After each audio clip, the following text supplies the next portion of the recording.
व्यवहारमा कुरा गर्दैनौँ त्यो फटाफट आइसकेको छ। त्यसको लागि हामीले सबै प्रतिबद्ध छौँ, अपेक्षा व्यक्त गर्छौँ। जो जाँछौँ हामीले यो टेस्ट हुन्छ यही बेलामा तपाईँले फर्स्ट टेस्ट भन्छ हामी केमिस्ट्रीमा कि हाम्रो अहिले परीक्षण भइरहेको छ। साँच्चै बिकज क्रिटिकल आउँछ यो आजको यो परीक्षणमा हामी सबैले आफ्नो धर्ममा रहेर सबैलाई कल्याणमा लाग्नुपर्छ। दोस्रो इम्पोर्टेन्ट विषय अहिले भने जस्तै हामीले छिटै भोलिकै दिनमा हामी सदर अधिकार समय हुन्छ हामी यहाँलाई खबर गर्छौँ। तेस्रो विषय चाहिँ हामी एउटा विज्ञप्ति जारी अपिल जारी गरौँ कि त्यो अपिलबाट हामी सबै एउटै तहमा छौँ। सबैको उद्देश्य भनेको नागरिकको सुरक्षा शान्ति अमन चयन गर्ने विषय हो। त्यसैले जो मृतक हुनुहुन्छ उहाँको शान्ति शान्तिको कामना उहाँको चाहिँ सद्गति प्राप्त होस् र घाइतेको सुरक्षाको लागि नेपाल सरकारले स्वास्थ्य मन्त्रीकै टिमले एउटा डाक्टर साहबलाई नेतृत्व तोकेको छ। उहाँहरूलाई प्रश्न गरेका छौँ। त्यसमा अहिले कुनै पनि अस्पतालमा त्यसको कमी दिएको छैन र केन्द्र सरकारले गर्ने विषय चाहिँ केन्द्रमा आज क्याबिनेट बसेछ। सायद यो मृतकको लागि क्षतिपूर्ति दिने कुराहरू बाहिर आउला। यद्यपि हाम्रो सीमामा रहेर म एउटा थोरै दोहोऱ्याउँ हामीले आफ्नो कुरा गर्नु पऱ्यो। मेरो सीमा हाम्रो सीमाको कुरा गरौँ। आज हामीले सक्ने भने चाहिँ जो जहाँ छौँ त्यहाँ चुक्न नदिने, झुट गर्न नदिने र त्यसलाई बिग्रेर नदिने भन्ने हो। बाँकी माथि सरकारले कसो गर्ने उहाँले जान्ने विषय छ। मेरो सीमा यहाँको हाम्रो सीमा मोरङलाई इन्ट्याक्ट राख्ने, आसपासलाई शान्ति सुरक्षित राख्ने भन्ने हो। त्यसको लागि सबैले आफ्नो क्षेत्रबाट जुन प्रतिबद्धता व्यक्त गर्नुभएको छ यहाँहरूप्रति हार्दिक आभार व्यक्त गर्छौँ। किनकि केन्द्र सरकारको कर्मचारीको हैसियतले कहिलेकाहीँ गाह्रो हुन्छ कि सरकार के गरिरहेको छ, त्यो सरकार के गरिरहेको छ भने मैले मेरो सीमाले धेरै बोल्न मिल्दैन, मेरो अनुशासन छ। तर म के भन्छु कि म यहाँ जहाँ छु मेरो टिम हामी सबै चाहिँ एउटा राज्यको अङ्ग हो कि म आज राष्ट्रसेवक छु, म नागरिक होइन, म भोलि नागरिक हुन्छु, हिजो नागरिक थिएँ, अहिले पनि म नागरिक हिसाबमा रहन सक्छु। त्यसैले यहाँले गरेको प्रतिबद्धतालाई व्यवहार उठियोस् र एउटा शान्ति सदाको लागि सबैको जुन मनमा छन् कर्मको भाव प्राप्त होस् भन्ने बिन्ती प्रार्थना वन्दना गर्दै म मेरो भनाइ टुङ्ग्याउँछु। भएको घटनाप्रतिको जुन यो एउटा संवाद हिसाबले चाहिँ एउटा बैठक जुन आज बसेको छ, यो बैठकमा धेरै कुराहरू आए र आज यो बैठकले जुन हिसाबले बोलेको कुराहरू र हामीले निज क्षेत्रले हेर्दाखेरि र विगतमा पनि भएका यस्ता किसिमका पोलिटिकलीदेखि लिएर विभिन्न किसिमका झमेलाहरू यस्ता आन्दोलनमा हुँदाखेरि पनि आज यहाँ कुनै पनि किसिमको सद्भाव भड्किने हिसाबको चाहिँ मैले देखेको छुइनँ। आज मधेस आन्दोलन होस्, आज नाकाबन्दीको बेला होस्, त्यतिखेर पनि हामी व्यवसाय गर्नेहरूले चाहिँ एउटा माध्यमबाट हामीले आफ्नो जे भएका छन् तपाईँले आज फेसबुकमा अन्य पत्रपत्रिकामा मिडियामा हेर्दाखेरि त्यो ठाउँमा नोक्सान भनेको एउटा निश्चयता पनि भोग्नु परेको छ। एउटा मृत्यु भएको छ, त्यो घरमा परेको एउटा दुःख छँदैछ। तर साथसाथै एउटा एक किसिमको दुःख भनेको हामी नै क्षेत्रले पनि भोग्नु परेको अवस्था छ।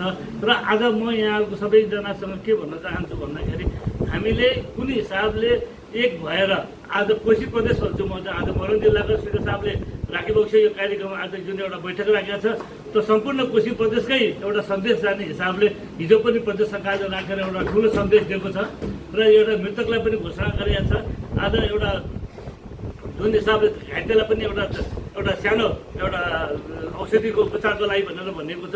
त्यस्तै गरेर आज कोशी प्रदेशभरि नै हाम्रो एक हुने हिसाबले र आज यहाँ जुन भेला हुनुभएका सम्पूर्ण आज भन्ने एउटा अनुरोध गर्न चाहन्छु। तर एउटै चिज के छ भन्दाखेरि आजको घटनाले कर्फ्यू र मोरङका प्रहरी चिडे साहब हुन्छ उहाँलाई म धन्यवाद दिन चाहन्छु।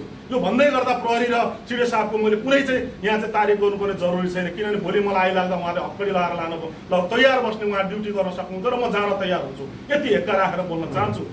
पहिले मैले देखेका केही जिल्लाहरूमा म सरकारसँग एउटा प्रश्न गर्न चाहन्छु। आन्दोलन हुन्छ, जुलुस हुन्छ, स्वाभाविक हो, हिजो पनि भएको थियो, भोलि पनि हुन्छ।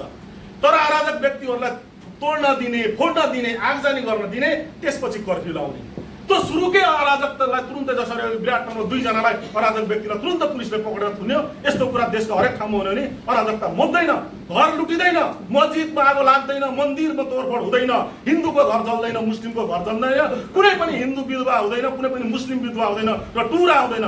त्यसकारण के भने अपराधीको कुनै जात धर्म हुँदैन। त्यस्तालाई गोली, त्यस्तो अपराधीलाई हान्नुपर्छ, निमुखा जनतालाई गोली होइन, बुढामुनि त्यस्ता अपराधीहरूलाई गोली हान्नुपर्छ। यस्तो भन्दै गर्दा मेरा कतिले विरोध गर्नुहुन्छ होला कानुनमा छ छैन भन्ने कुरा। तर एउटा समाजमा एउटा अपराधीले गर्दा जात र धर्मको नाम हाम्रो नेपालीलाई बाँड्ने काम गरिन्छ र हामीलाई बाँड्ने काम गरिन्छ र हाम्रो समाजलाई चाहिँ विकृतिको बाटोमा लान्छ नि त्यस्तालाई त्यसको ढाड मुनि चाहिँ गोली हान्नुपर्छ र खुट्टा भाग्नुपर्छ भन्ने कुरा मेरो। हस्, धन्यवाद। बेटर जान्थ्यो। हामी पटक पटक प्रशासनलाई जानकारी गराइरह्यौँ, कि सो सामाजिक सञ्जालमा यावत प्रकारको जुन अभिव्यक्तिहरू छ त्यो अभिव्यक्तिहरू आइरहेको छ, त्यसमा ध्यान आकर्षण हुनुपर्छ, हामी पटक पटक बोलिरहेको प्रशासनले र नेपाल सरकारले त्यो कुरालाई व्यवस्था गर्छ। र सामाजिक सञ्जालमा चाहे त्यो हिन्दू कम्युनिटीको होस् चाहे मुस्लिम कम्युनिटीको होस्, तिनीहरूले सामाजिक सद्भाव बिथोल्ने पटक पटक कार्यहरू गरे र तिनीहरूलाई कसको शरण थियो तिनीहरूलाई मलाई थाहा भएन। अब नेपाल सरकारको कानुन तिनीहरूमाथि लाग्छ कि लाग्दैन त्यो पनि मलाई थाहा भएन। तिनीहरूलाई अभिव्यक्तिको आजादी छ भन्दैमा जे पनि बोल्न मिल्छ मलाई त्यो पनि थाहा भएन। कहिले धर्मलाई लक्षित गरेर टिप्पणीहरू सबै पार्टीले सबैले स्वाभाविक हो। यो त्यहाँ भएको त्यहाँ घटना भयो, त्यो घटनालाई हामीले चाहिँ तपाईँहरू सबैले रात बुझ्ने यो क्षेत्रमा सबै यसो गर्नु भनेर जमातहरू कहिलेकाहीँ हुन्छ स्वाभाविक। तपाईँ हामी चाहिँ सबैले बुझेका पनि छौँ। बुझ्ने के हो भने संसारमा घटना हुन्छ र त्यो भएको घटना संसारमा यस्ता खालका विभिन्न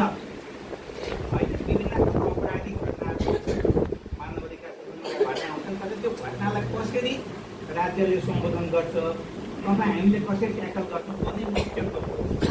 त्यो समुदायमा घटना भयो, सबै हामी संवेदनशील भएका छौँ। त्यो घटनामा यसले हिजोदेखिका गाँसिएका सँगै बस्दाका उड्दाका समुदायका युवाका होइन कन्फ्लिक्ट होला, द्वन्द्व व्यवस्था हेर्नु भन्छ। अघि हाम्रो प्रजापति सरले त्यो विषयलाई राम्रोसँग त्यसलाई सक्नु भन्छ। त्यसमा त मलाई लागेको यहाँ ठ्याक्कै धेरै कुरो गर्नु पनि पर्दैन। राज्य त्यो विषयमा संवेदनशील भएको छ, राजनीतिक पार्टीहरू पनि संवेदनशील भएका छन्। हिजो एकै ठाउँमा बस्दैन